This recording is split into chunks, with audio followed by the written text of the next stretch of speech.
Irmãos amados, nós vamos abrir a palavra de Deus na carta do apóstolo Paulo aos Romanos, no capítulo 12, versos 1 e 2. Romanos, capítulo 12, versos 1 e 2.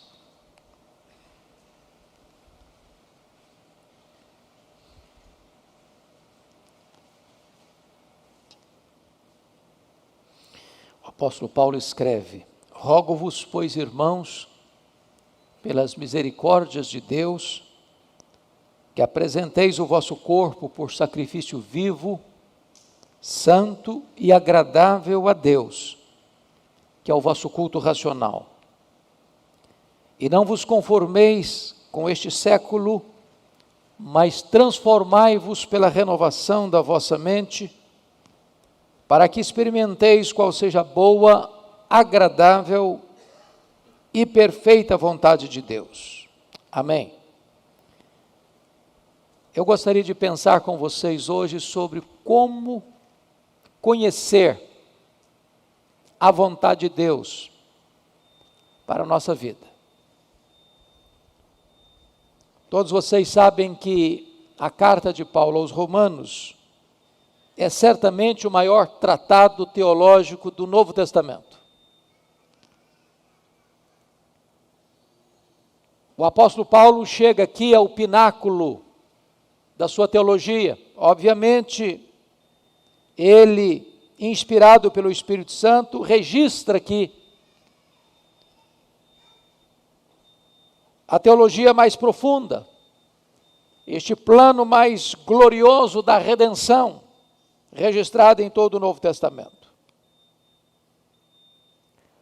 Nesta carta ele nos apresenta com clareza diáfana o Evangelho. E já no capítulo 1 ele define o Evangelho.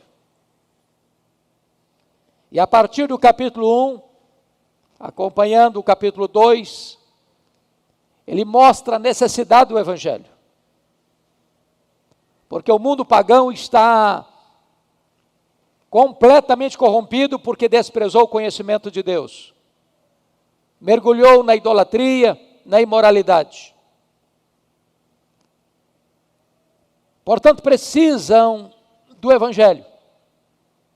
Mas ele define também que os judeus, que conhecem a lei, que seguem os rituais sagrados que o próprio Deus estabeleceu, também carecem do Evangelho porque são pecadores. Ele define que até mesmo aqueles que são moralistas, que pleiteiam virtudes, que hasteiam a bandeira de seus predicados morais, são tão carentes do Evangelho quanto os pagãos. E ele encerra dizendo que todos pecaram e destituídos estão da glória de Deus. Mas a partir do capítulo 3, o apóstolo Paulo abre os portais da graça e apresenta-nos o Evangelho, mostrando que a gloriosa verdade da justificação pela fé é o plano eterno de Deus para a redenção do seu povo e que toda a preparação veterotestamentária apontava para o sacrifício de Cristo. E que pelo seu sangue somos remidos, justificados.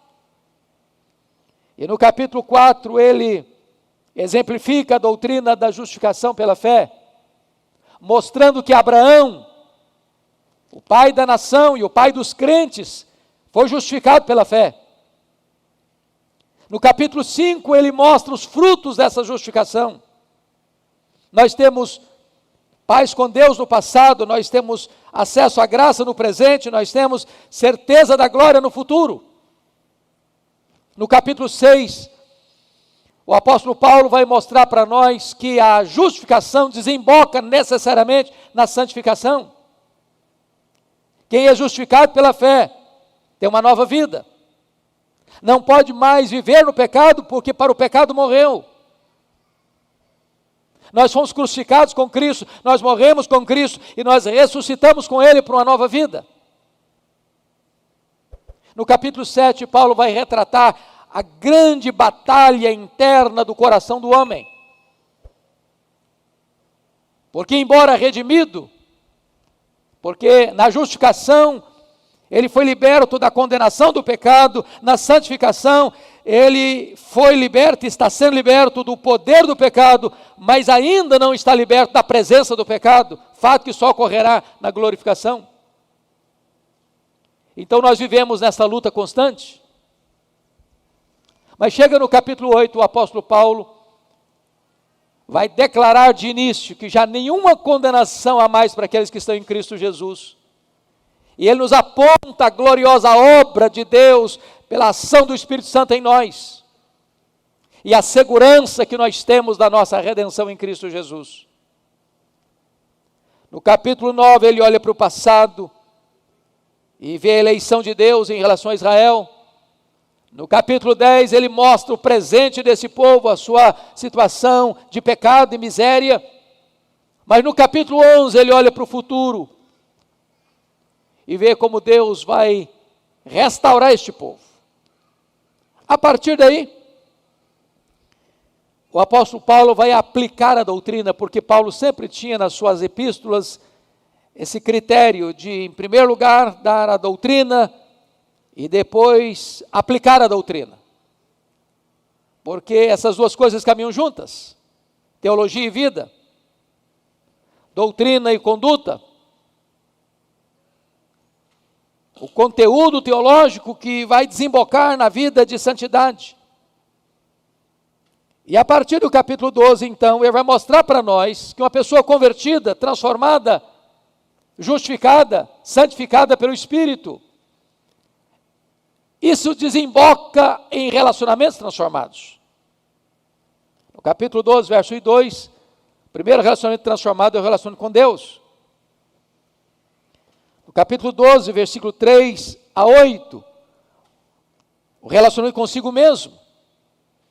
E um crente é alguém que, na sua relação intrapessoal, tem uma correta e saudável autoestima. Não se rende nem ao complexo de superioridade, nem se deixa cair no complexo de inferioridade. Mas o que é, ele é pela graça, e tem consciência disso. No capítulo 12, versículos 9 até o versículo 16, ele mostra o novo relacionamento com o seu irmão. Como você deve amar sem hipocrisia, de todo o coração. Como você deve compartilhar a necessidade dos santos. Como você deve se alegrar com os que se alegram, chorar com os que choram. E ter o mesmo sentimento uns para com os outros. Quarto lugar, ele vai mostrar a necessidade de você que é convertido ter um correto relacionamento com os seus inimigos. Não que você faça inimigos, mas você tem inimigos. Pelo fato de ser cristão. E a ideia de Paulo nos versos 17 a 21 é que você deve amar os seus inimigos. Servir a eles na necessidade deles. Não se deixar vencer pelo mal, mas vencer o mal com o bem. Quinto lugar, Paulo diz que quando você é convertido, seu relacionamento é transformado em relação às autoridades constituídas. É o que está no capítulo 13. Mas finalmente, dos capítulos 14 e 15, porque o 16 é o capítulo das saudações, que tem a ver com o relacionamento também. Paulo mostra como é que você vai se relacionar com irmãos na fé, que em pontos secundários pensam diferente de você. Ele divide a igreja em chamados crentes fortes e crentes fracos. Não estamos falando daquilo que é a essência do Evangelho. Nisso não se abre mão. Há verdades que não se negociam, que não pode mexer, são cláusulas pétreas. Mas há coisas que são secundárias. Como ou não come? Toca ou não toca? São coisas que naquela época mexia com milindres susceptibilidades. E Paulo precisa orientar a igreja que um crente nascido de novo, maduro na fé, ele precisa saber conviver com irmãos em Cristo, salvos pela graça, justificados pela fé, mas que pensam diferente de você, em alguns aspectos secundários. Pois bem, queridos irmãos, hoje quero me deter no texto lido, que é a nossa relação com Deus. E como é que Paulo começa? Ele começa assim: rogo-vos, pois, irmãos, pelas misericórdias de Deus, que apresenteis o vosso corpo por sacrifício vivo, santo e agradável a Deus, que é o vosso culto racional. Esta palavra que Paulo usa, rogo, é a palavra mais forte para uma súplica e que tem no seu bojo uma conotação de ordenança. Ao mesmo tempo que é um pedido veemente, traz também na sua esteira uma ordem. E o que Paulo está rogando e ordenando?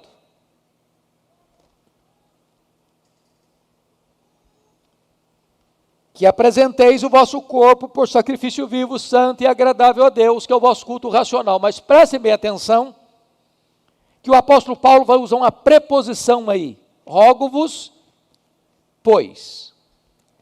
Esse pois é o liame, é o vínculo. É a ponte de contato entre o que ele disse até aqui e o que vai dizer aqui para frente. Esse pois está mostrando para nós que, em virtude do que Deus fez por nós, que são as suas muitas misericórdias, todo o plano e obra da redenção, com aquilo que agora você vai fazer para Deus. Ou seja, Deus, por meio do apóstolo, está ordenando à igreja a apresentar cada um de nós o seu corpo como sacrifício vivo, santo e agradável a Deus, e Deus tem autoridade de fazê-lo, em virtude daquilo que o próprio Deus fez por nós. Destaco ainda,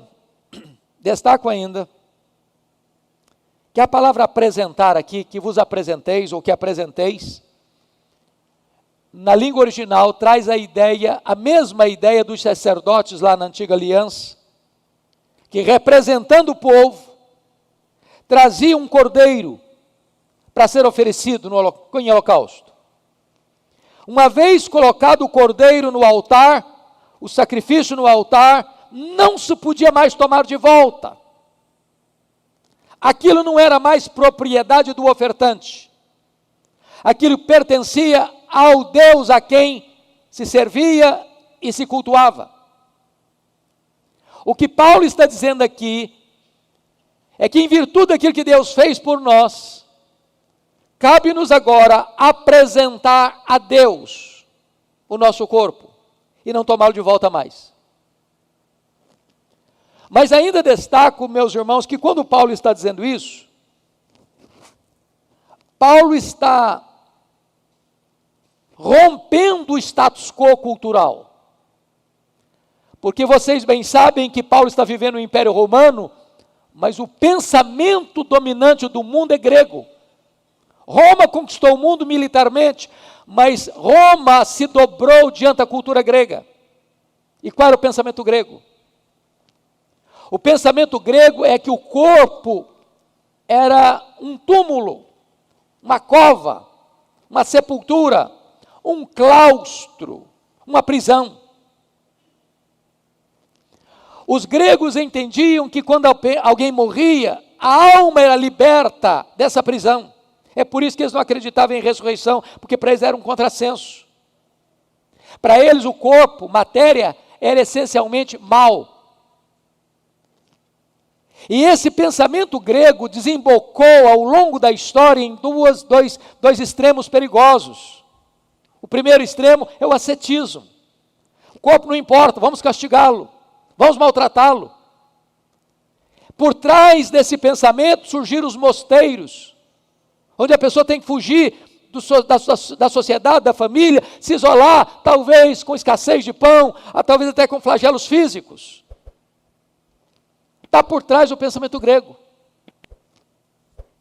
Segundo lugar, outro extremo perigoso, é a licenciosidade.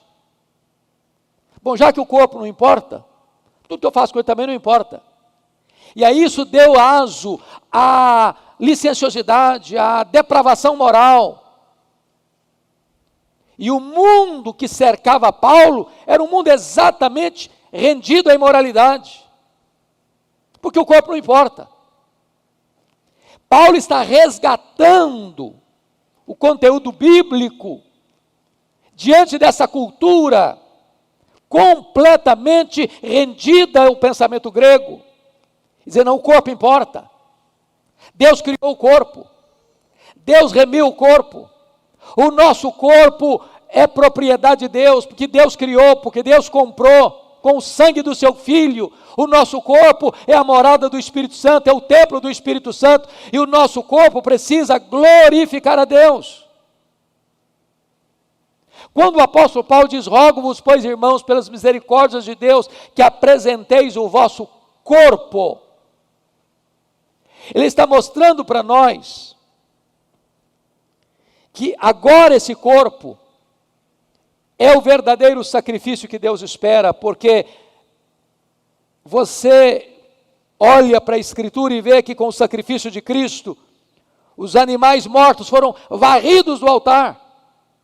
Ninguém mais precisa chegar diante de Deus com um cordeiro para sacrificá-lo, porque o cordeiro de Deus, o cordeiro perfeito, ofereceu um sacrifício perfeito, e nunca mais outro sacrifício precisa ser oferecido para nos remir. Mas agora, como gesto de gratidão a Deus, você oferece o seu corpo como sacrifício vivo. Não tem mais cordeiros mortos.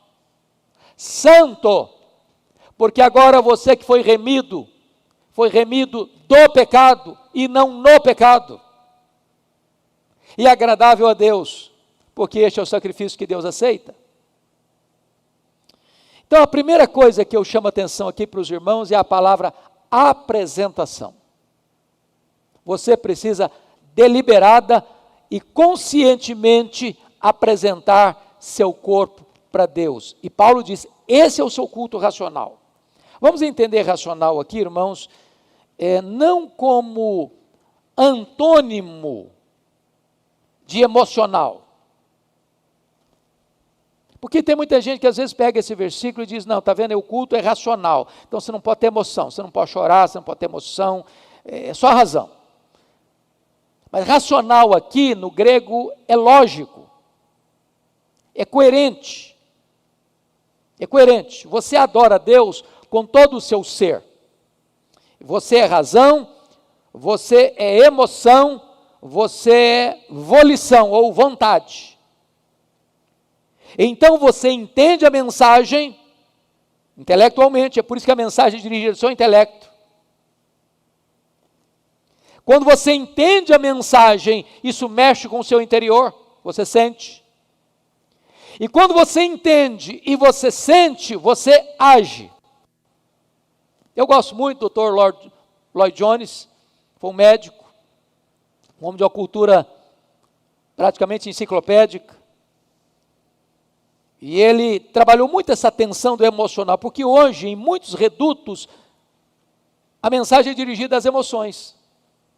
E tem muita gente que acha, se eu não tive um calafrio na espinha, o culto não foi abençoado. Uma pessoa chorou no culto, essa foi abençoada.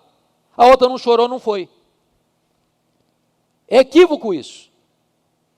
Não que somos contra a emoção, nós somos contra o emocionalismo. A emoção rasa, vazia, epidérmica.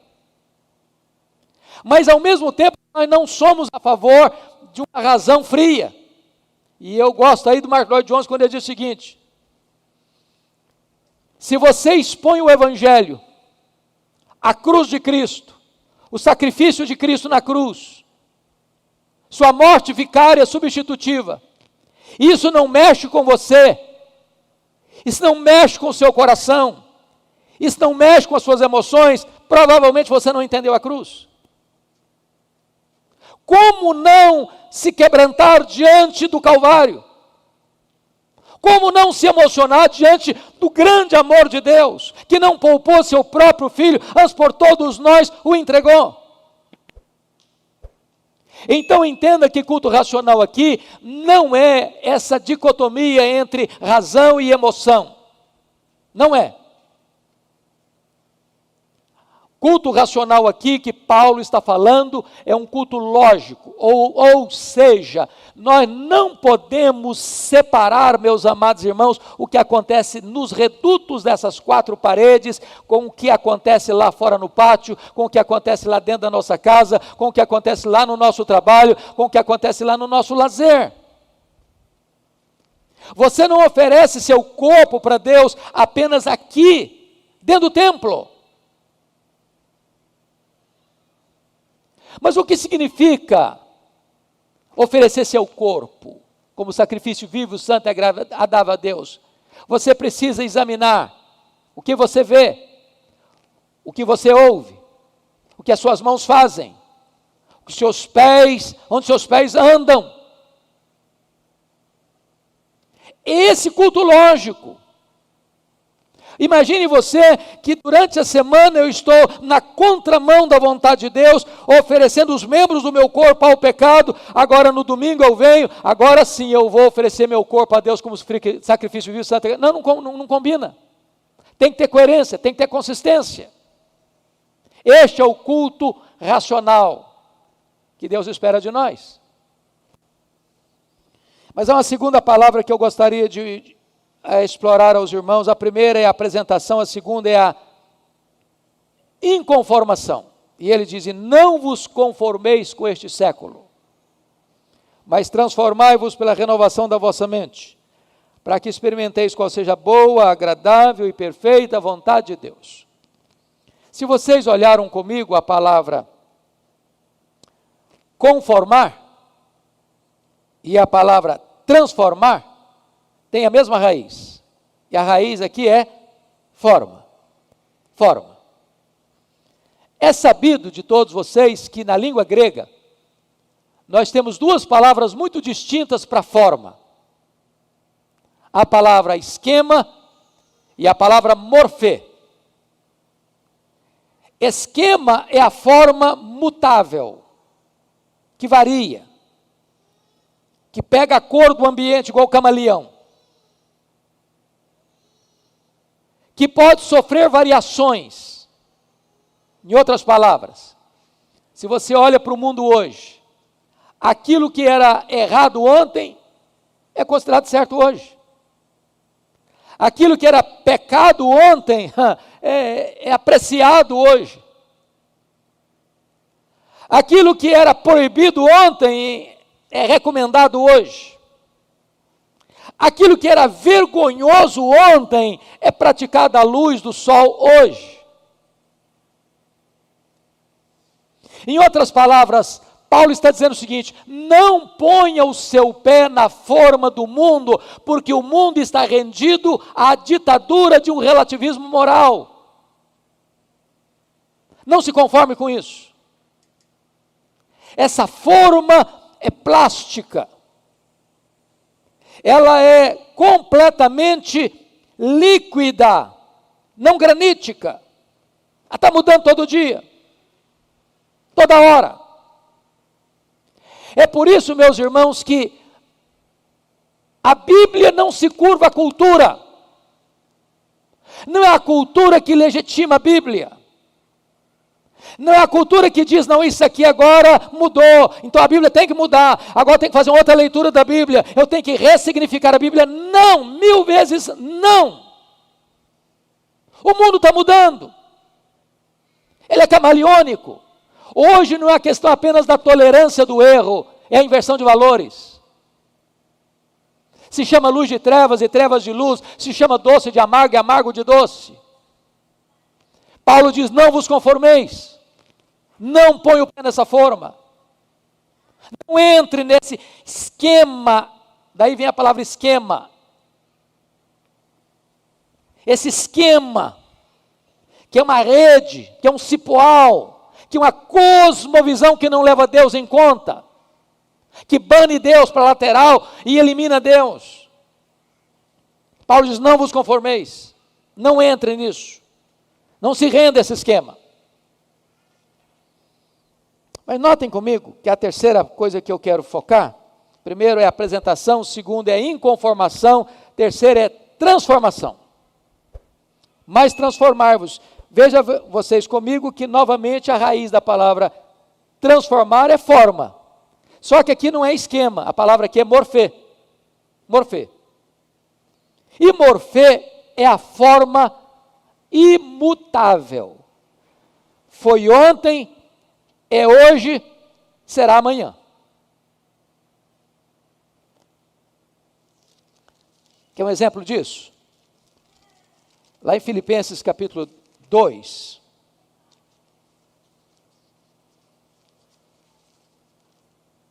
está escrito o seguinte: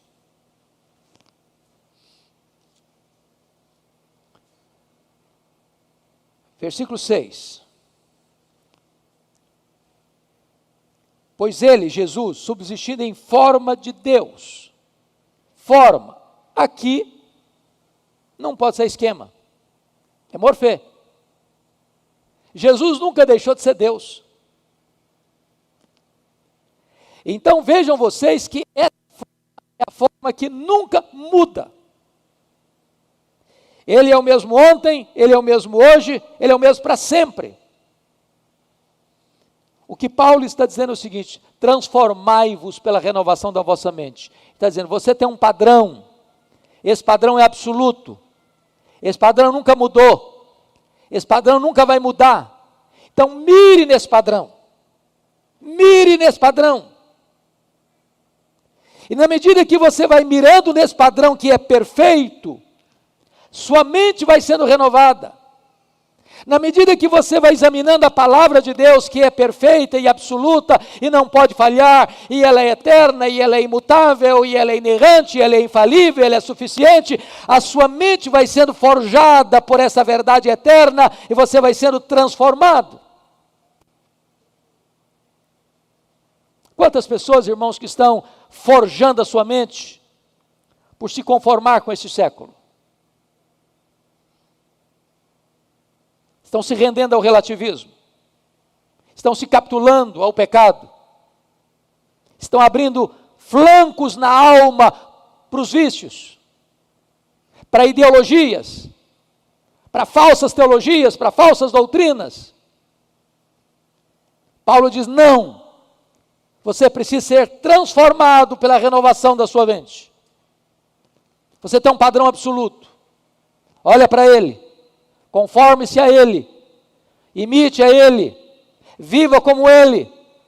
E na medida que você for olhando para Jesus, diz o próprio apóstolo Paulo na outra carta, segundo aos Coríntios, você vai sendo transformado de glória em glória na imagem de Cristo, o Senhor, pelo Espírito Santo. Bom, você pode estar perguntando assim: bom, eu não entendi, só uma coisa, pastor, o senhor deu um tema e o senhor não falou nada do tema até agora. Como conhecer a vontade de Deus para a minha vida? Eu não sei quanto aos meus colegas pastores, pastor Fábio que está conosco hoje, quantos de vocês já ouviram essa pergunta, que eu acho que é uma das mais repetidas na prática pastoral: pastor, eu gostaria de tanto saber qual é a vontade de Deus para a minha vida, o que Deus quer de mim? Qual o projeto de Deus na minha vida?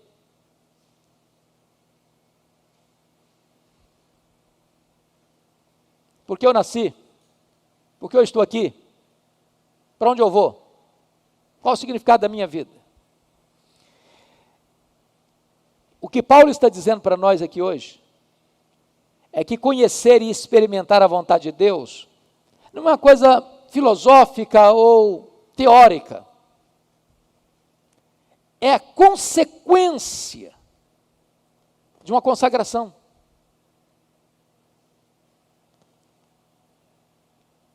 Quando você apresenta o seu corpo para Deus, quando você não se conforma com este século, quando você é transformado pela renovação da sua mente, então, abre-se as cortinas e você compreende qual é a boa, perfeita e agradável vontade de Deus para a sua vida.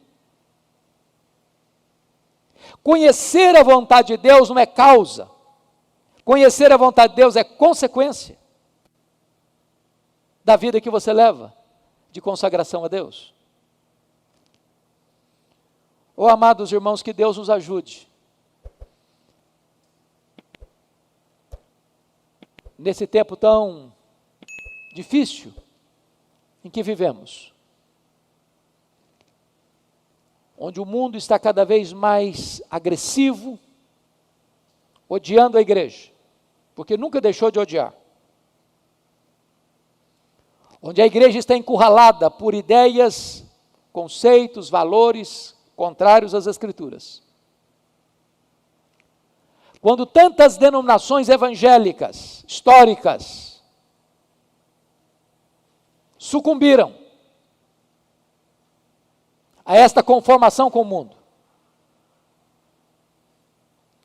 Que Deus nos ajude a mantermos nossa posição intacta, firme, inabalável, resoluta,